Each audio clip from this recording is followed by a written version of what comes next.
99 में भारतीय सेना ने ऑपरेशन विजय के अंतर्गत कारगिल की ऊंचाइयों पर एक अद्वितीय विजय प्राप्त की थी। उस युद्ध में भारतीय सेना ने ऊंची पहाड़ियों पर बैठे पाकिस्तान सैनिकों और घुसपैठियों को खदेड़कर हमारी सीमा से बाहर कर दिया था और तिरंगे को इन बर्फीली चोटियों पर फहराया था। यह वह क्षण था जब भारत ने स्पष्ट कर दिया कि उसकी सीमाओं के भीतर किसी भी नापाक इरादे को सफलता नहीं मिलेगी। भारत की एकता और अखंडता पर कोई आंच नहीं आने दी जाएगी। इसी परंपरा को आगे बढ़ाते हुए ऑपरेशन सिंदूर के दौरान भी भारतीय सेना ने उसी अदम्य साहस और दृढ़ संकल्प के साथ पाकिस्तान समर्थित टेररिस्ट इंफ्रास्ट्रक्चर को निशाना बनाया और पाकिस्तान की अन्य आक्रामक कार्रवाइयों को प्रभावशाली ढंग से विफल करते हुए एक निर्णायक जीत हासिल की।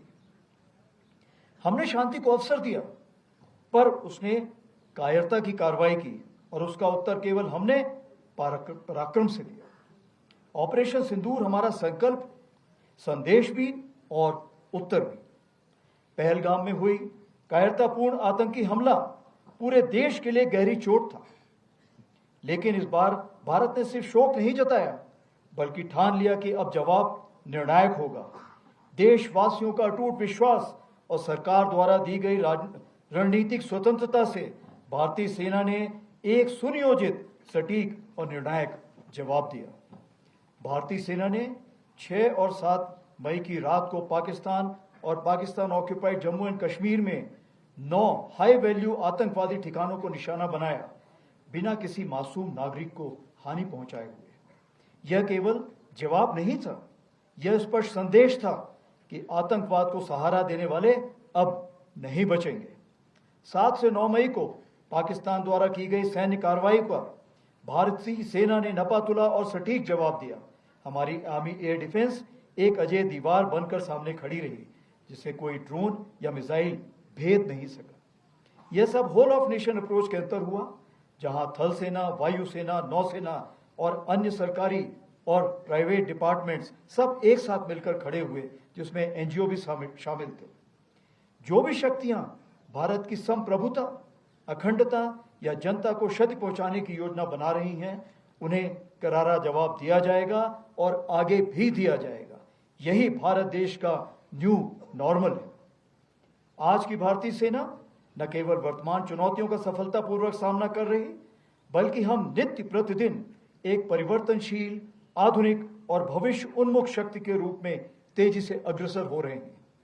इसके अंतर्गत रुद्र के रूप में नई ऑल आर्म्स ब्रिगेड का गठन किया जा रहा है, जिसका सैंक्शन मैंने कल ही दिया है, जिसमें infantry, mechanised infantry, armoured units, artillery, special forces, unmanned aerial system जैसे फाइटिंग कंपोनेंट्स को एक साथ रखा जाएगा और विशेष रूप से तैयार किया जाएगा, जिसमें शामिल लॉजिस्टिक सपोर्ट और कॉम्बैट सपोर्ट होंगे। इसी क्रम में भैरव लाइट कमांडो बटालियन के रूप में एजाइल और घातक स्पेशल फोर्सेस का गठन किया गया है, जो सीमाओं पर शत्रु को चौंकाने के लिए हमेशा तैयार है। हर इन्फेंट्री बटालियन में ड्रोन प्लेटून का गठन किया गया है। वहीं आर्टिलरी में शक्तिमान रेजिमेंट बनाई गई है, जो ड्रोन और काउंटर ड्रोन इक्विपमेंट और लॉयटर म्यूनिशन के साथ लैस होगी। हर रेजिमेंट में एक दिव्यास्त्र बैटरी भी बनाई गई है, जो कंपोजिट बैटरी होगी और इन्हीं सामानों से लैस होगी। इन चीजों के मद्देनजर हमारी मारक क्षमता अब आने वाले दिनों में कई गुना बढ़ जाएगी। उसी प्रकार से आर्मी एयर डिफेंस को स्वदेशी मिसाइल सिस्टम से इक्विप किया जा रहा है। हम पूरी तरह से तैयार हैं कि भारत की 100वीं स्वतंत्रता वर्षगांठ तक, यानी विकसित भारत का सपना साकार करें। और इस राष्ट्र निर्माण में हमारी सबसे बड़ी ताकत है हमारा विशाल सेना परिवार, जो लगभग 1.3 करोड़ लोगों का समुदाय है, जिसमें सेवारत सैनिक, उनके परिवार, वेटरन्स और वीर गति को प्राप्त सैनिकों के परिजन शामिल हैं। लद्दाख इसका उदाहरण है, जहां हजारों सैनिक तैनात हैं, अनेक वेटरन्स यहां रहते हैं। सेना केवल रक्षा नहीं कर रही, बल्कि सीमावर्ती क्षेत्रों में राष्ट्र निर्माण में भी अग्रणी भूमिका निभा रही है। लद्दाख में ही कई डुअल यूज इंफ्रास्ट्रक्चर के तहत सड़कें, पुल और नेटवर्क तैयार किए जा रहे हैं, जो सेना और स्थायी नागरिक दोनों के लिए बेसिक सुविधाएं मुहैया कराएंगे। वाइब्रेंट विलेज प्रोग्राम के अंतर्गत चयनित किए गए गांव में भारतीय सेना द्वारा प्रायोरिटी से विकास कार्य चल रहे हैं। बॉर्डर टूरिज्म को बढ़ावा देने के लिए battlefield tourism, spiritual, ecological, heritage और एडवेंचर टूरिज्म जैसे क्षेत्रों में कार्य किया जा रहा है, जैसे कि आज आपने खुद देखा इनॉग्रेशन में, जिससे युवाओं को रोजगार मिल रहा है। सेना स्थानीय युवकों के लिए टूर गाइड, माउंटेनियरिंग और एडवेंचर स्पोर्ट्स में ट्रेनिंग देकर आत्मनिर्भर बना रही है। स्मार्ट बॉर्डर्स पहल के तहत लद्दाख और अन्य दूर स्थित इलाकों में मोबाइल नेटवर्क पहुंचाने के लिए सेना के कम्युनिकेशन टॉवर्स का उपयोग हो रहा है। प्राकृतिक आपदा के समय राहत और बचाव कार्यों में सेना अहम भूमिका निभा रही है। हमारे वेटरन्स जो हमारे आदर्श हैं, आपका योगदान हमारी नींव है। भले ही आपने वर्दी ना पहनी हो, लेकिन आपका जज्बा और राष्ट्र के प्रति समर्पण आज भी उतना ही अमूल्य है। आप न केवल हमारी सेना की गौरवशाली विरासत के वाहक हैं, बल्कि राष्ट्र निर्माण के लिए एक महत्वपूर्ण स्तंभ भी है। मैं युवा कैडेट्स और छात्रों को यह बताना चाहूंगा कि आज का दिन केवल एक ऐतिहासिक यादगार नहीं, यह राष्ट्र निर्माण का आह्वान है। आपने देश की सेवा ईमानदारी, शुद्धता और राष्ट्रभक्ति के साथ करें, चाहे वह सेना, विज्ञान, शिक्षा, चिकित्सा या उद्यमिता कोई भी रूप हो। कारगिल विजय दिवस हमारे लिए केवल स्मृति नहीं, यह वचन है भारत की संप्रभुता, अखंडता और सम्मान की रक्षा के लिए अंतिम सांस तक लड़ने का। हम शांति प्रिय हैं पर कमजोर नहीं। हम संकल्पित हैं, सजग हैं और अडिग हैं। हमारे शहीद हमारी प्रेरणा है। हम अपने वीरों को विरासत को आगे बढ़ाएंगे। आइए आज हम एक साथ संकल्प लें कि हम भारत को सुरक्षित, सशक्त और विकसित बनाएंगे। इसमें चूंकि समूचे भारतवर्ष का योगदान है, तो मैं जरूर उस समय कारगिल के वक्त जब हमारे प्रधानमंत्री श्री अटल बिहारी वाजपेयी थे, उनकी कुछ पंक्तियां सुनाना चाहूंगा। कुछ कांटों से सज्जित जीवन, प्रखर प्यार से वंचित यौवन, नीरवता से मुखरित मधुवन, परहित अर्पित अपना तन मन, जीवन को शत आहुति, जलना होगा गलना होगा, कदम मिलाकर चलना होगा। जय हिंद, धन्यवाद।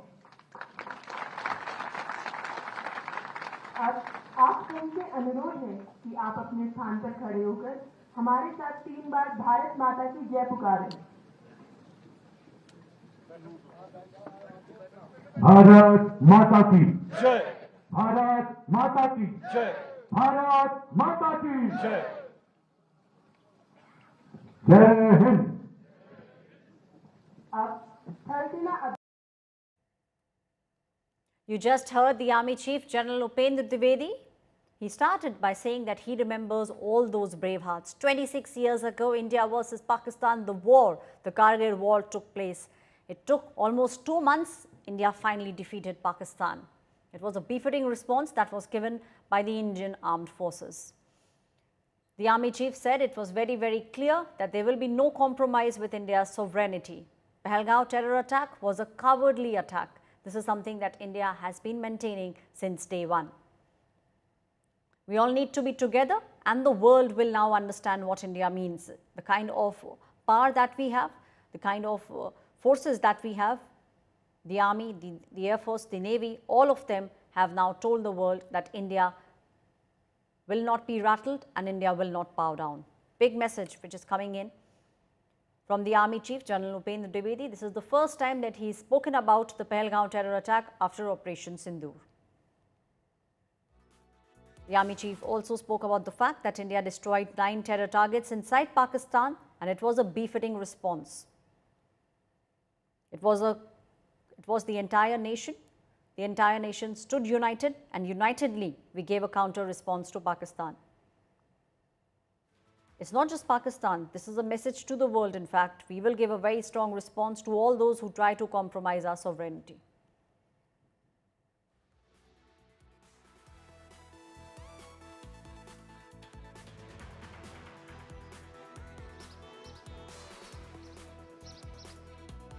As India marks 26 years of the Kargil Vijay Divas, the celebrations this year carry some added weightage.